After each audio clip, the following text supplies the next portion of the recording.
Hello viewers, আসসালামু আলাইকুম। আমাদের কিশোরগঞ্জ জেলা চামড়া বন্দর ফেরিঘাটের অবস্থা দেখেন। ফেরিঘাটতে উঠতে পারে না, নামতে পারে না, দেখেন অবস্থা।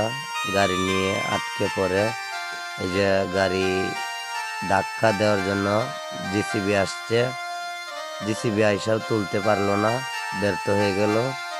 তো বিশেষ করে এই চামড়া বন্দরের যে রাস্তাটা, ফেরিঘাটের অবস্থাটা যদি সরকার একটু দেখতো তাহলে অবশ্যই চামড়া বন্দর ফেরিঘাটটা একটু ভালো হতো।